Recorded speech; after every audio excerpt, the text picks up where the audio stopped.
This week, we celebrate the birthday of humanity. That's right. Adam and Eve are only 5,775 years old. What significance does this have for you? Well, this week presents a unique opportunity for you to attach yourself and open your life to blessing, potential, and prosperity. I'm Rabbi Yitz Wyne, and you're watching Life is Great.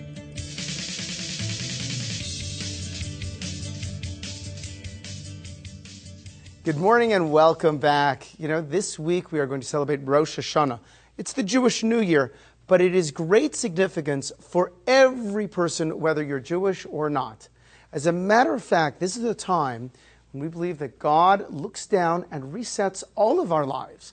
The Almighty judges every person in this world at least once a year.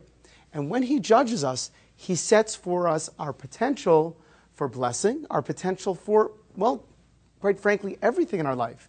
How much money will you make? What will your relationships be? How much health will you have? Will you get pleasure or frustration from your children? Every aspect of our lives, the potential is going to be set in the coming year, starting on Rosh Hashanah, on the Jewish New Year. I'd like to take a few moments today and share with you certain strategies that will help you achieve a tremendous amount of goodness in the coming year.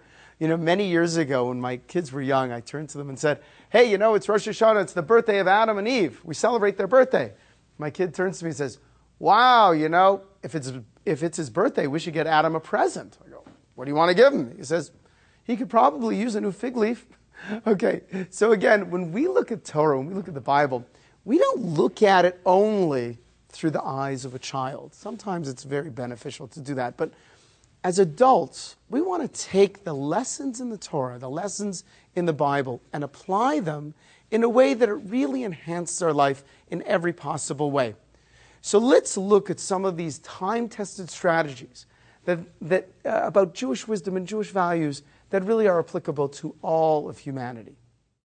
The first thing a person should do when establishing themselves and saying, I want to literally reset my life, just like on your computer, a lot of us have that little button, you just go boink, and then all of a sudden it goes zoom, boom.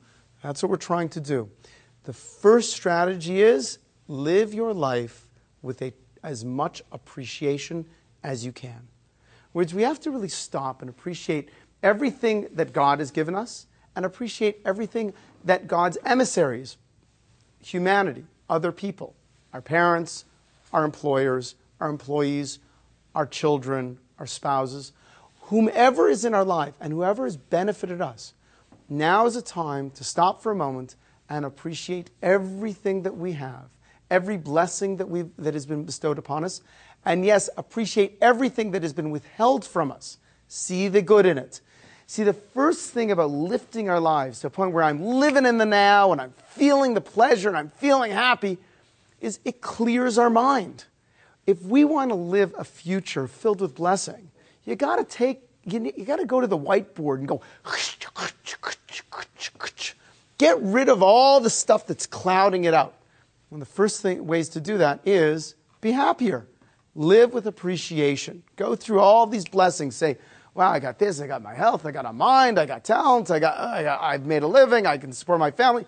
Whatever your pleasures are, whatever your blessings are, whether they are grand or small, take a few moments and appreciate them. The first thing that will do is it will clear your mind. The next thing it does is, believe it or not, you're going to stand before God and ask Him for more. If you want the Almighty, or anyone for that matter, who has bestowed goodness on you in the past, to bestow even more goodness in the future, have gratitude. Say thank you. Saying thank you to the Almighty, saying thank you to the people who've helped us, allows them to open their hearts and bestow even more goodness in the future. So therefore, strategy number one about opening our lives to a tremendous amount of blessings in the future is start being a little happier, take a few moments, lift your spirits, and feel appreciative of all the blessings you've received so far. All right, the next strategy is make amends with as many people as you possibly can who you have hurt. First ask yourself, is there anybody out there that you're a little at odds with. Now, for many of us, when we don't get along with somebody, what we do is we just kind of stay away from them. But don't just stay away from people who perhaps you've hurt them, you've hurt their feelings, or even perhaps even other harm. Don't just stay away from the people who've caused you hurt. Take a moment, go over to them at this time of year and say, if you're sorry, say, you know what? I harmed you. I hurt your feelings. I'm sorry. Can we put this behind us and move forward? And if they have hurt you and they're not willing to say they're sorry, be the bigger person. Go up to them and just wish them a happy holiday. At least that. At least that. Maybe when you call them up and you kind of want to move forward with your life and theirs, maybe they will be just stirred in order to recognize that they have hurt you, and maybe they will extend a hand and they will say they're sorry to you. We'll talk more about this next week when it actually becomes a little more significant before the holiday of Yom Kippur. But for now, we have to recognize that God treats us the way we treat others. It's very interesting. If you look in your Bible stories, Moses turns to God and says, God, you're asking me to go to Egypt and redeem the Jewish people. What if they ask who sent me? What should I say? And God says, tell them, I am who I am. I will be that who I will be. So our tradition teaches us that what was God saying? He says, I will be to you the way you are to me. I will be to you the way you are to others. And when King David writes in the book of Psalms that God is my shadow, that refers to just like a shadow. I raise my hand, my shadow raises its hand. And I scratch my nose, my shadow looks like it's kind of scratching my nose. If I smile at the world, I smile at the Almighty is my shadow. The world, the Almighty, will smile back at me. And if I judge others and I put others down, then the Almighty will put me down as well. We understand one of the spiritual rules in life is that God treats us the way we treat His children. God treats us the way we treat Him. If I want to put the Almighty down at number 27 priority in my life, then I will feel that the Almighty puts me down at number 27 priority in my life. But if I take the Almighty and I raise Him, I say, Hashem, nothing comes before you, then the Almighty will make me perceive that He is taking my needs and making my needs of the utmost importance in His existence. So, the second strategy for attaining a year filled with blessing is take a moment, make amends with as many people as you can. Go up to people. Say to them, listen, I'm not even sure if I harmed you. But if I did harm you this year at all, so then let me know so that I can repent. Let me know so I can say I'm sorry properly. When people do that, boy, you end up smoothing out a lot of things that you didn't even know was wrong. As a matter of fact, our Talmud, our body of Jewish tradition, teaches us that we should endeavor to be like the students of Aaron. Aaron was Moses' brother. What did he do? He spent a lifetime creating peace amongst men. When he saw that two people were arguing, he'd go over to one of them and say, hey, you know what? That fellow over there, he came, he told me he was so sorry. He regrets being at odds with you. If he could have changed, there's too much pride, so to speak, for him to go over to you and say he's sorry, but he's really sorry. And then he'd go over to that guy and say, I was speaking with that fellow over there. He says he's so sorry, but he just can't bring himself to extend his hand in friendship. And then when the two people who were at odds, when they met each other in the marketplace, they would embrace each other and say, listen, water under the bridge. Come on, let's go forward. Be like the students of Aaron. Bring peace amongst men. Bring peace amongst yourself and others that there's disagreement with. You'll open yourself up to a year filled with blessing because you will have peace not only with yourself, but you'll have peace with God. All right. Now that you're feeling great, you're very appreciative of everything you have in your life. You've stopped and you've made amends with perhaps some people that you were a little at odds with. Now we're up to the next section. Number 3, how do you open yourself up for great pleasure in this world? First thing is, know what you want to do with your life. See, the Almighty last year gave you a year of your life. and hopefully it was pretty good. But if you just stop and say, well, how can I really show God and others that I appreciate the gifts they give me? If somebody came and gave you a gift for a tablecloth, so how do you show them that you appreciate the tablecloth? Are you going to take it and toss it in the corner? Or are you going to stop and say, oh, thank you so much? You'll spread it out on the table. You'll iron it at the right temperature. You'll make a beautiful table setting. Then you invite them over and say, look at the beautiful tablecloth. I'm so appreciative of it. And then when you're finished with the dinner, you'll take it, you'll clean it properly, and you'll use it again and again. God has already given you a year, perhaps many years of life. Did you really show the Almighty that you valued His gift? What have you done? What have you been doing with your life?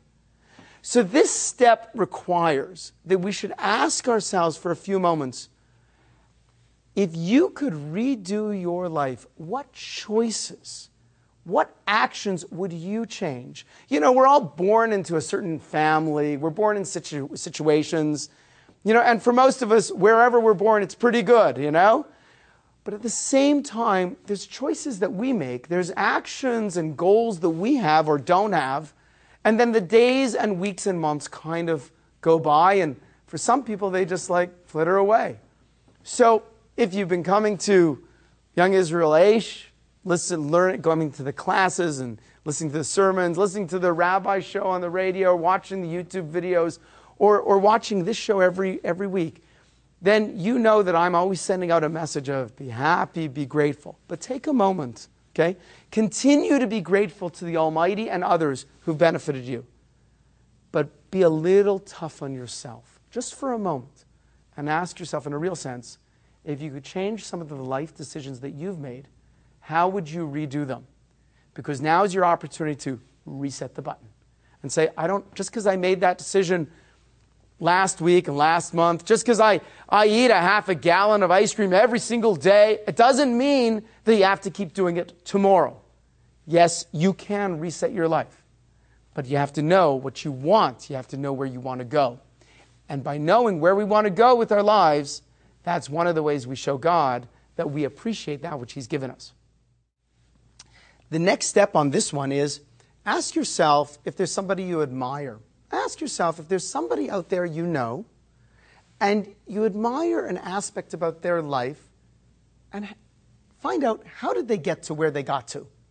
See, many times people are unclear in terms of, well, we have this nebulous goal. I want to be happier. I wish I had a little more money. Wish I was in better health.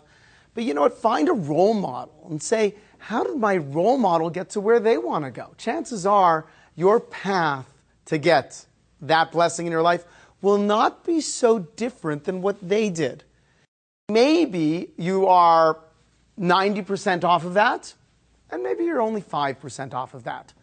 So ask yourself in a real sense, who do I know that has accomplished certain valuable things? You know somebody who has a really good marriage? Say, what are they doing in their marriage that perhaps I can incorporate into my marriage? Maybe you look at their children, you say, wow, I dig those kids. That guy, I don't know what that couple's doing, but they raised some nice kids. Well, go over to them and ask them. Find out. It's a person who's succeeding in your profession. Well, how exactly did they get to where they are? Because it might be just a small adjustment that you can do in order to dramatically advance yourself in the coming year. Now the third step, make for yourself a life plan. Understand what your goals are. I'll ask you some hard questions. You want to figure out what your life goals are? Well, first thing you have to know is a life goal is something that if you did not accomplish it, in 20 years from now, you will regret you didn't do it. Again, don't be stuck. Don't be hung up with, I got to just always appreciate everything I have and be happy. The rabbi says be happy all the time. Understand that there are things you want out of your life, and it's good to want things. So now this next step is write out your life goals. Make some big goals, really grand, and make some things small goals, little accomplishments, things that you can accomplish. And by the way, never minimize the value of something small, of doing something small. There's a story told, there's a very great rabbi, a very well-known rabbi in Jerusalem. The type of fellow who affects thousands of people's lives. So one day he's leaving his synagogue, and he's walking in the streets in Jerusalem, and he sees a little girl. She's on the corner. She's like 7 years old. She's crying. So he crosses the street, right? It's the Sabbath, so there's no cars on the street. So he walks over, and he goes down. He sits down on the ground next to the girl. He says, little girl, why are you crying? And the girl said, because my friends told me that I'm wearing an ugly dress. So he said, what's your name? She said, it's Shoshana. He said, will you go to your friends and you tell them that the rabbi says you have a beautiful dress and a beautiful name? And she got up all smiling. She ran over to her friends. Now again, this is in a community where everybody really values what the rabbi says. So the people that were with the rabbi, they said, Rabbi, why'd you do that? You're walking one way, you literally turn, cross the street, sat down. So the rabbi turned and said, we find, it says in the Torah, that God wipes away the tears of his children. And if the Almighty can endeavor to wipe away the tears of his children, then we should do the exact same thing. There's nothing small about doing a small act of kindness. As a matter of fact, you'll know that the bigger the person is, the more they value the smaller things in life. And the smaller the person is, the less they value even the bigger things in life. So not only should you make goals that are some really big and maybe even a little difficult to achieve, and some that are very, very small and more easily achieved, but your goals should be in 3 areas. There should be goals between you and yourself. These might be financial goals. They might be health goals. Then you should have goals between yourself and other people, the people you love. The goals, relationship goals. How can you treat your family better? How can you become closer to your coworkers? Or how can you play a bigger, more important role within your community? Because remember, by the way, the more how we treat others is how God treats us. So this area of goals is very, very important. Make yourself even more valuable to your community so that you will be more valuable to the Almighty. And then the Almighty is more apt to send blessings your way. And finally, you should have spiritual goals too. Goals in terms of what is your relationship with God? How can you become closer to the Almighty in the coming year? Perhaps it involves doing other mitzvahs, performing certain commandments, maybe praying more. Whatever it is, make sure that the goals fall in these 3 areas.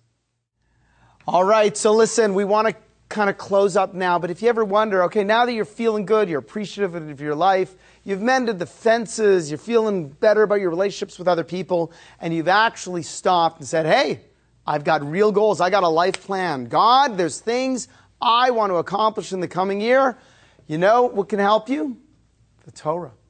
Learning Torah, getting back to the Bible, learning about Judaism, is going to help you achieve all of these things. So right now I want to give you just a little taste of some of the Jewish traditions that if you hook in on Rosh Hashanah, you hook in on this Jewish New Year, at this time, if you hook with these traditions, they will help you accomplish all the things that we've been talking about. So, number 1, the first one is go up to people and ask for forgiveness. Take care of that, mend the fences. The next thing is there's a tradition at this time of year to annul our vows. It's interesting, we make promises. Sometimes you make promises because you say, hey, listen, I promised you that I'll show up at 4 o'clock today. Sometimes you make promises because you're doing things for people on a regular basis. We don't always keep our vows. Not every promise is a good promise to keep. Sometimes we're muscled into making a promise, and it might be negative for us or negative for others. Reevaluate all of your promises, all of your commitments, and reset the button. The good ones, renew them as promises and commitments.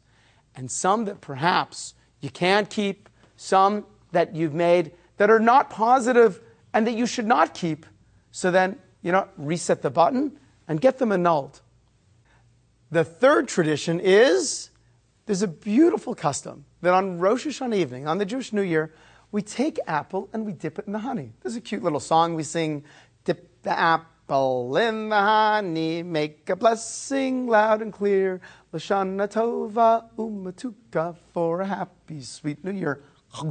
Okay, what are we doing? We dip apples in honey. We dip our bread in honey. Find sweet things. Look around for the fun things in life. Look around for the good things in your life. And by focusing on them and talking about the sweet things in your life, you'll lift yourself and you'll lift the people around you. The next tradition is spend time in shul with other people. You know, this is a time, it happens to be that my birthday falls this year on Rosh HaShana, September 26th. So my dad calls me and he says, you know, every Jew in the world is going to be celebrating your birthday by going to synagogue. Okay, so what happens is this. You know what you really should do? You should stop. This is where Jews are. And if you're not Jewish, then take time and go with your people. Stop, and you're always welcome to swing on by Young Israel Aish of Las Vegas if you're here. Promise we'll make you feel welcome. But, you know, come and be with your people. That's what you should be. Connect with your people.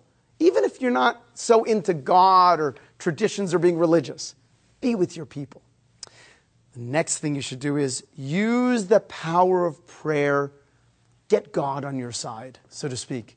You know, we have to remember, if a person was feeling very ill and they went to the hospital and the doctor said there's no hope for you. And then they heard about a great physician that was coming to town to visit them. They don't know if the physician has a solution to the problem. They don't know if they can pay the physician. But all of a sudden, they will be filled with hope. Whatever problem you have, the Almighty can take care of it. Will He take care of it? I don't know. I'm not a prophet. But He can take care of it. The Almighty can totally change everything. He created the world, continuously creates everything. So you know what? Use the power of prayer. At least when you speak to God, realize before whom you stand. And even that will give you a great deal of hope. Yeah. Now I could tell you and you will tell me, hey, Rabbi, I can go pray by myself. I'll go out to Red Rock. I'll do it in my bedroom, whatever. Do it with the people. Be part of the Jewish people. The collective merits together gives a tremendous power to our prayers. The sixth point right now is give charity. Right now is the time to give. Show God that you appreciate everything He's given to you. Take 10% of your income, make a commitment to do it, and start giving to charity. If you need some place to give, help support this program and the spreading of Jewish values and goodness around the world. You can go to www.therabbishow.com, go to the donation page. Not only do I appreciate it, but everybody, the thousands of people that see this program, will appreciate your support. And finally, the last point to make sure, to make a sealing, make sure this is a great year ever, hear the shofar being blown. Come to synagogue, come to Young Israel Aish, listen to the blast of the shofar as we literally coronate the Almighty as our King this year, annul any bad decree that ever could have been issued against us, and raise our prayers to the highest levels of heaven.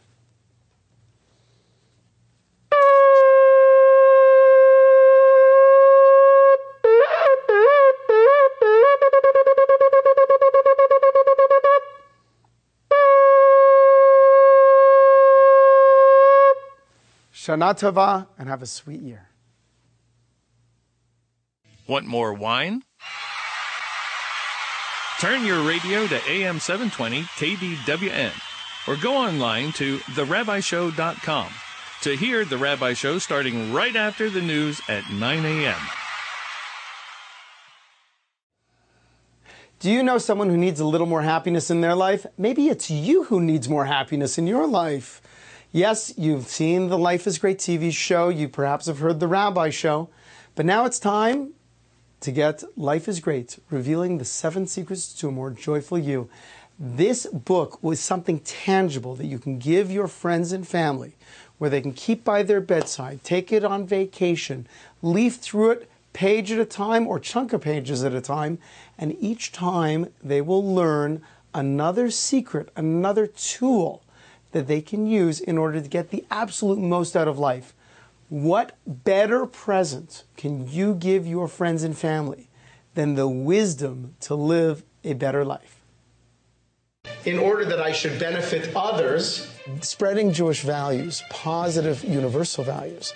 Those are the things that have led us to have a YouTube channel that has more than 250,000 views on it. It's the weekly radio show, The Rabbi Show, with its own unique website. We do trips to Israel every single year. But my rabbi told me the most important commandment is to live life with joy as much as possible. Because if you have joy and enthusiasm and passion about life, if you really feel the Almighty's love at every corner, so then you will have the direction and the enthusiasm and the energy to fulfill all of the other commandments. And it came to pass, when Yitzchak had become old and his eyes dimmed from seeing,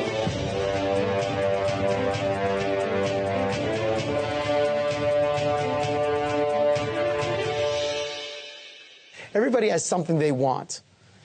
When you step into the world of young Israel Aish, and you are welcomed by the right kind of community for you, so then all of a sudden you have support. You have support in terms of your personal growth, your spiritual growth. You have people you can share the good times with in your life, and people who you can share the difficult times in your life. And the result that we've seen over and over again is the people who become part of our community, they just have a much greater sense of life fulfillment. They have a sense of friendship, of connection with community, of connection with others.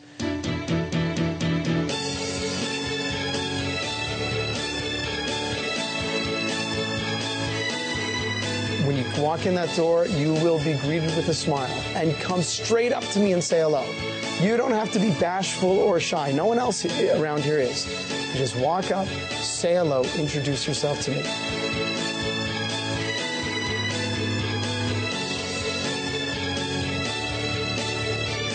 So I really hope that any person that, whether they read the book, they listen to the radio show, they come to Young Israel Aish, whether it's every single day or once a year, that they acquire a piece of wisdom that forever enhances and enriches their lives.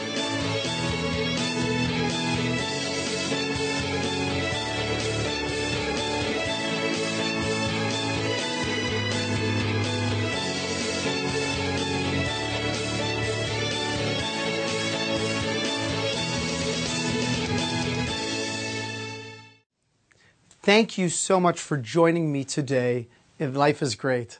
You know, there are so many people that are benefiting from this television program, from the Rabbi Show radio program, our YouTube broadcasts, and reading my book, Life is Great.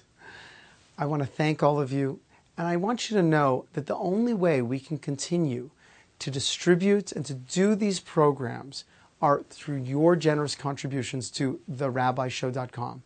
So I'd like to encourage you today to go to therabbishow.com and make some kind of donation. Everything is appreciated in order to help us continue to spread these positive values and enrich and enhance other people's lives. Thank you.